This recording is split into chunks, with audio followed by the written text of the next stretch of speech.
Daniel Vorcaro's defense presents a new version of the plea bargain to the federal police and the prosecutor general's office. Daniel Vorcaro submitted a document today with new proposals for a plea bargain, and today he already made an addendum. He already added things to this document. And now there's a promise to tell everything because his first plea bargain didn't go through, right? It wasn't approved. The federal police backed out, said that what he wanted to tell wasn't interesting because the police already knew much more than what he was trying to reveal. And then he found himself in a very complicated situation in jail. They sent him to a regular cell. Just imagine, the guy's a billionaire, used to throwing parties with famous celebrities, and now he's in a tiny, filthy, grimy cell. According to him, it was unsanitary. Those were the words used by the lawyer, that the cell was unsanitary. The guy gives in, my friend, and that's what he's doing. He decided to give in, right? Vorcaro includes transfer for a film about Bolsonaro in his plea bargain that's already being reported by the press from the new deal he's proposing. In other words, I'm going to tell the story of the film. How did I end up there with 61 million reais who asked for it? Where did I send it? Why did I send it that way? Why didn't I make a direct deposit? Used a third-party company to send money to the United States to make a triangulation to hide the origin of the money? Besides, he was giving money and didn't want to show up. Now, I've never seen a sponsor who doesn't want to show up. Vorcaro would be the first sponsor in the world who doesn't want to show up, right? Anyway, then Vorcaro decided to talk. So Flavio Bolsonaro at this moment is shaking because he knows that Vorcaro is going to tell this story in detail. At least that's what Vorcaro is proposing, right? Whether he'll actually tell it or be honest is another matter, but he did promise, right? Now, in the plea bargain proposal, Jair Bolsonaro's movie is included, which is extremely shady, really shady. Look at this story here involving the movie's production company. There's no such thing as free Wi-Fi. This is an article from Intercept, Brazil. This story is serious because here's the thing. When you connect to public Wi-Fi, you're giving away your data, your email, right? Because you have to log in to access the Wi-Fi on the street. The company keeps this data, and according to Intercept Brazil, the company was passing this data onto the city hall. Send mass messages, and they can send mass messages, including, they may have even done it during the election campaign, right?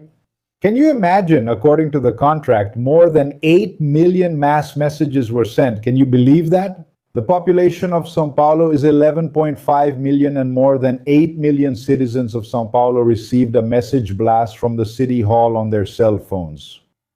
In the contract, it says that it's to promote the free Wi-Fi service itself, so the message blast would be specifically for that. However, once they have the data, once they have the email list or phone numbers in hand, they can send messages on WhatsApp as much as they want. Anything at all. Political ads for whatever you want, right?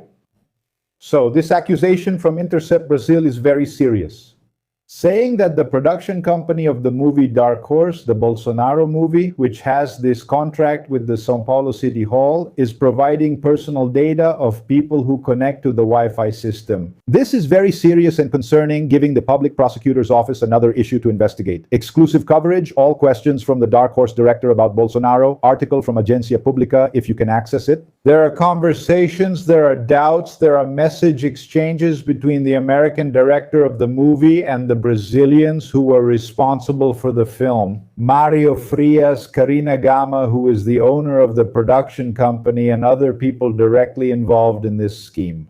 So, what happens? What happens is that they provided, according to this report, it's even here. Look. Documents indicate that Cyrus Norostec received misleading links and a book from Brasil Paralelo for the script. So here's the thing. They filled the guy with fake news, created a story for Bolsonaro, said that Bolsonaro faced drug traffickers. That's what they said. Bolsonaro was a hero against the guerrillas because he helped the army find their camp. A bunch of made-up stories, right? And, well, if I'm saying that there's a book from Brasil Paralelo, I don't need to keep saying much more about that, right?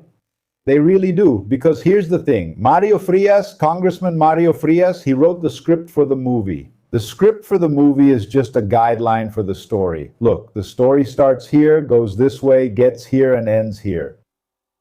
But the one who actually writes the script, the lines, who creates the settings where the dialogues happen, all of that is the screenwriter. The screenwriter is the director of the movie. It wasn't Mario Frias. In the beginning, the press even said that Mario Frias was the screenwriter. I think I mentioned it here yesterday or the day before. I doubt that guy knows how to write a script. Today I learned he didn't write the script.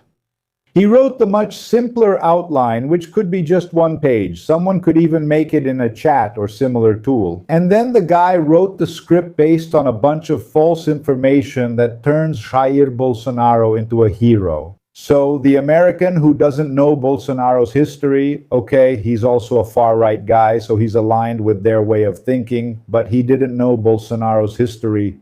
So, like, he was misinformed, right? They made up a bunch of stories for him. Then he wrote the movie script saying that Bolsonaro is the real messiah, the national hero, the world hero, right? There's even... They're talking about the Oscars with this movie. They're saying no, and it's not just a little. Do you think they're talking about one Oscar? No, they're talking about winning 6 Oscars. They're going to win the Golden Raspberry Award, that's for sure, which is the trophy for the worst movies in the world. Just wait, we're still going to make fun of this.